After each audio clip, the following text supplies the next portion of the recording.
C'est sans aucun doute le film d'horreur le plus terrifiant de l'histoire du cinéma américain. Le contenu du film était trop en avance sur son temps, et le style des monstres était trop réaliste. Dès sa sortie, il a été censuré et boycotté par plusieurs pays. Le niveau de terreur atteint 5 étoiles. Avertissement, les personnes sensibles devraient regarder ce film accompagné. L'histoire commence avec une équipe de scientifiques en mission dans l'Antarctique. Ils découvrent un organisme non identifié congelé depuis 73 000 ans dans une couche de glace de 2,5 mètres d'épaisseur. Ensuite, ils trouvent un immense vaisseau spatial extraterrestre à 300 mètres sous terre. Face à cette découverte historique, ils ne la signalent pas immédiatement. Au lieu de cela, ils découpent la glace autour du corps et l'emmènent à leur station de recherche.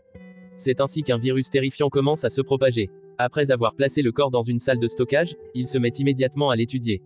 Cependant, leur équipement n'est pas très avancé. Le chef de la station, Sanders, demande à un assistant d'apporter une perceuse électrique de 3 mètres de long pour prélever des cellules du corps. Lorsque la perceuse est activée, tout le monde retient son souffle, craignant d'endommager le spécimen.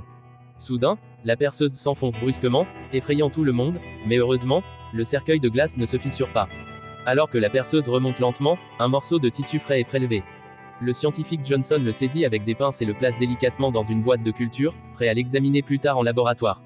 Mais après le départ de tout le monde, la glace commence à fondre rapidement, révélant une énorme ouverture. Après avoir terminé sa tâche, le vieux Black entend du bruit et se rend curieusement dans la salle de stockage pour vérifier. À sa grande surprise, un simple geste de la main fait tomber un morceau de glace. Il réalise que la glace est en train de fondre et décide d'examiner attentivement le corps. Cependant, une blague de son collègue le dégoûte, et il perd l'envie de continuer son inspection. Alors qu'il s'apprête à partir, la créature congelée depuis des millénaires se réveille soudainement, alertant tout le monde dans la station. Lorsque les autres arrivent sur place, la créature a déjà disparu. Le chef de la station ordonne alors de former des groupes de 2 ou 3 pour partir à sa recherche. Ils doivent appeler à l'aide dès qu'ils la trouvent et ne pas agir seuls. Munis de lampes torches, ils quittent la pièce, mais la station, bien que petite, a une structure complexe et il fait nuit noire à l'extérieur, rendant la recherche difficile. Pendant ce temps, 2 chercheurs entendent un bruit étrange non loin de là. En éclairant la zone avec leurs lampes, ils découvrent une scène terrifiante. Lorsque les autres arrivent en réponse à leurs appels à l'aide, ils trouvent l'un des hommes déjà morts, son corps en partie dévoré par la créature.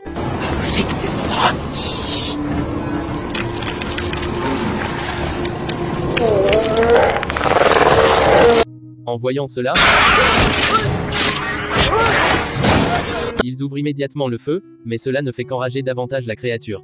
Voyant que la créature est sur le point de traverser le mur, le chef de la station ordonne rapidement d'apporter plusieurs bidons d'essence et les place sous la cabane en bois.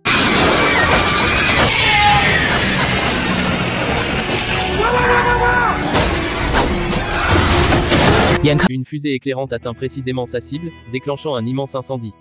Bien que la créature soit réduite en cendres, l'affaire est loin d'être terminée. Les scientifiques transportent le corps dans le laboratoire pour une étude complète. Cependant, lorsque le docteur ouvre le corps, elle est horrifiée par ce qu'elle voit. La créature, censée être morte, a régénéré une nouvelle peau, et les os de son bras, précédemment fixés, se sont détachés d'eux-mêmes. Kate, réalisant l'urgence de la situation, se hâte d'analyser les cellules de la créature. Elle découvre avec effroi que les cellules extraterrestres peuvent non seulement dévorer les cellules humaines, mais aussi les dupliquer parfaitement. Malgré cette découverte alarmante, elle reste convaincue que la créature, réduite en cendres, ne peut pas se régénérer. Cependant, en se rendant aux toilettes pour se laver, elle trouve 4 fausses dents ensanglantées sur le sol. En les ramassant et en vérifiant ses propres dents, une terrible hypothèse lui vient à l'esprit. Lorsqu'elle ouvre le rideau de la douche, elle est pétrifiée par ce qu'elle voit. À l'extérieur, un hélicoptère démarre. La veille, un des chercheurs, éclaboussé par le sang de la créature, se sentait faible. Il est donc évacué vers un hôpital en ville pour recevoir des soins. Kate, alertée par le bruit, sort précipitamment de la pièce et fait signe frénétiquement à l'hélicoptère de se poser. Elle pense que le chercheur malade pourrait être la créature déguisée. Le pilote voit ses gestes, mais au moment où il s'apprête à atterrir, le chercheur commence à trembler violemment. Soudain, il se transforme en une créature terrifiante sous leurs yeux.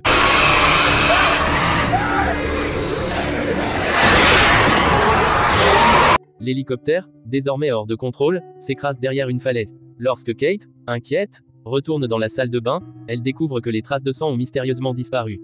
Elle réalise alors qu'il y a d'autres créatures dans la base. Alors que l'équipe se prépare à se rendre sur le site du crash pour porter secours, Kate arrive juste à temps. Cependant, lorsqu'elle partage ses découvertes et ses soupçons, elle est accueillie par des rires incrédules. L'idée que des extraterrestres puissent se transformer en humains semble absurde à ses collègues, qui quittent la pièce sans tenir compte de ses avertissements. Cependant, une femme reste en arrière. Elle dit croire Kate, car elle a vu un de leurs collègues sortir de la salle de bain juste après le crash de l'hélicoptère. En levant les yeux, elle aperçoit le collègue en question les observer de loin. Elle aperçoit justement leur collègue sortir de la salle de bain. En levant les yeux, elle remarque qu'il les observe de loin et leur lance un regard menaçant avant de partir. Kate croit immédiatement les paroles de la femme, réalisant que le véritable danger est tout proche. Alors que Kate cherche les clés de la voiture, elle entend soudain un bruit terrifiant derrière elle.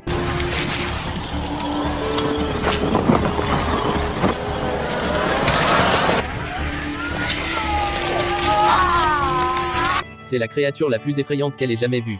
Heureusement, la femme réagit rapidement et renverse une armoire pour bloquer la créature, permettant à Kate de s'échapper de la pièce.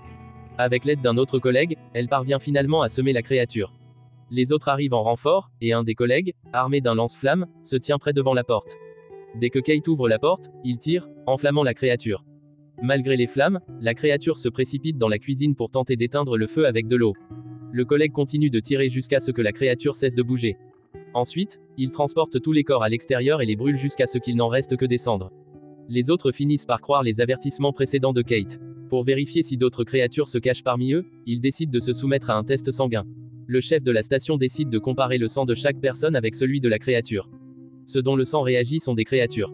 Alors qu'ils s'apprêtent à retourner à la base, ils aperçoivent 2 silhouettes entrer. À leur grande surprise, ce sont les pilotes de l'hélicoptère qui s'est écrasé. L'équipe pointe immédiatement leurs armes sur eux, incrédule que des humains aient pu survivre au crash et marcher dans le froid glacial de l'Antarctique pendant 10 heures sans mourir de froid. Alors que l'un d'eux s'apprête à tirer, Kate intervient. Elle insiste pour attendre les résultats des tests avant de tirer des conclusions définitives. Les 2 pilotes sont donc enfermés dans une pièce sombre en attendant les résultats. Cependant, alors que tout le monde attend les résultats, le laboratoire explose soudainement et prend feu. Une fois l'incendie maîtrisé, ils découvrent que tout le matériel et les échantillons de l'expérience ont été détruits. Une dispute éclate entre 2 membres de l'équipe, chacun accusant l'autre d'être responsable de l'explosion. Kate intervient à nouveau et propose une autre méthode pour vérifier l'identité de chacun. Elle rassemble tout le monde dans la salle de détente et commence à examiner les dents de chacun. Si une personne a des plombages dans la bouche, elle est forcément humaine, car les créatures ne peuvent pas copier les matériaux inorganiques. Cependant, cette méthode a un inconvénient, si une personne n'a pas de plombage, il est impossible de la distinguer. Néanmoins, cela permet au moins de confirmer qui est sans danger.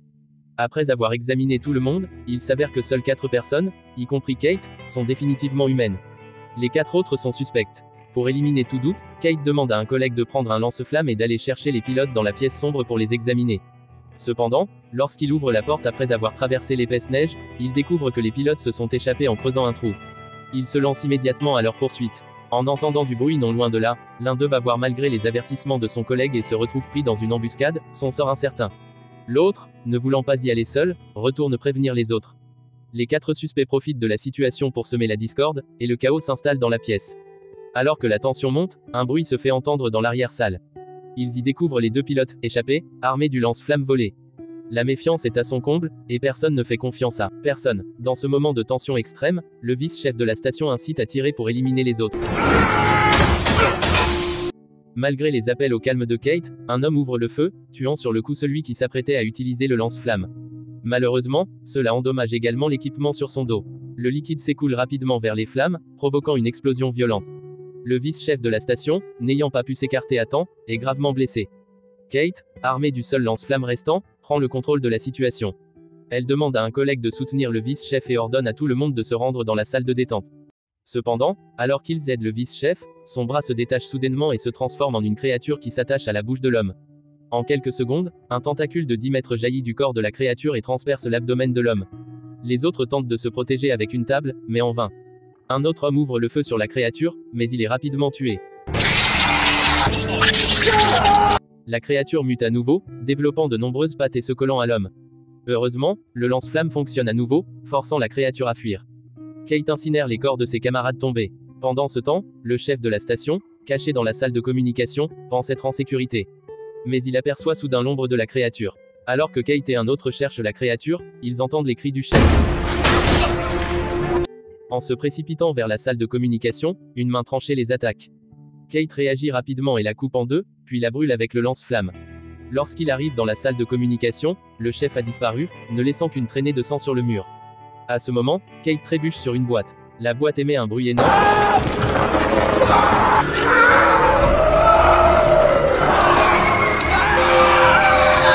Et l'instant d'après, face à l'attaque soudaine de la créature, Kate se précipite dans la cuisine et ferme soigneusement la porte. Elle espère dissimuler sa présence, mais entend la créature approcher en rugissant. Terrifiée, elle saisit un couteau à fruits pour se défendre. La créature fait irruption dans la pièce et, bien que Kate se cache dans un coin, elle est rapidement découverte. Alors que la créature se rue sur elle, Kate arrive enfin avec le lance-flamme et l'utilise contre la créature. Sous l'effet de la douleur, la créature traverse le mur et s'enfuit à l'extérieur. Kate la poursuit jusqu'à ce qu'elle soit réduite en cendres. Soulagée, elle pense que l'épreuve est enfin terminée. Cependant, en levant les yeux, elle voit avec horreur le chef de la station, censé être mort, s'enfuir en voiture. Elle réalise qu'il doit être une créature et se lance à sa poursuite. Elle retrouve la voiture près de l'entrée du vaisseau extraterrestre. Alors qu'elle s'approche du vaisseau, celui-ci commence à s'activer. Elle s'enfuit en courant. Cependant, Kate, désavantagée par son sexe, a du mal à suivre le rythme. Kate ne parvient pas à s'échapper à temps et glisse à l'intérieur du vaisseau. Kate, armée du lance-flamme, cherche désespérément une entrée. Lorsqu'elle reprend connaissance, elle réalise qu'elle n'a que des blessures légères. En explorant avec sa lampe, elle découvre un monde caché à l'intérieur du vaisseau. Bien que les extraterrestres aient visité la Terre il y a des milliers d'années, leur technologie dépasse de loin celle de l'humanité actuelle. Alors qu'elle admire cette avancée technologique, le chef de la station l'attaque par derrière. Kate s'enfuit précipitamment et se retrouve dans un passage étroit. La créature, désormais complètement transformée et massive, ne peut pas passer et attaque avec ses tentacules. Après un moment, les attaques cessent. Kate aperçoit une grenade explosive non loin et se dirige lentement vers elle. Cependant, la créature attaque à nouveau, saisissant sa jambe. Heureusement, Kate parvient à attraper la grenade. Alors qu'elle est tirée vers la créature, elle lance la grenade dans son corps. Kate arrive juste à temps, et une explosion retentit, détruisant la créature en 1000 morceaux et endommageant irrémédiablement le vaisseau. Lorsqu'elles parviennent enfin à s'échapper, elles ressentent un immense soulagement d'avoir survécu à cette épreuve. Ils chargent leur équipement dans la voiture, prêts à se rendre à la station russe située à 50 km. Cependant, Kate remarque par hasard que Kate a été infectée par la créature, car elle portait toujours des boucles d'oreilles, qui ont maintenant disparu. Suivant le principe de ne prendre aucun risque, Kate tire sans hésiter, réduisant Kate en cendres. Ensuite, Kate monte dans une autre voiture, peut-être un peu perdue, se demandant s'il est encore humain. Ce film, bien qu'extrêmement sanglant, révèle les faiblesses de la nature humaine. La curiosité pousse les humains à vouloir étudier les extraterrestres, mais l'égoïsme les conduit à cacher leur découverte, menant à la tragédie. Lorsque Kate avertit les autres, ils refusent de la croire, car cela remet en question leur certitude, ce qui permet à la créature de se développer. À mesure que de plus en plus de personnes sont infectées, la méfiance mutuelle mène à une série de morts tragiques.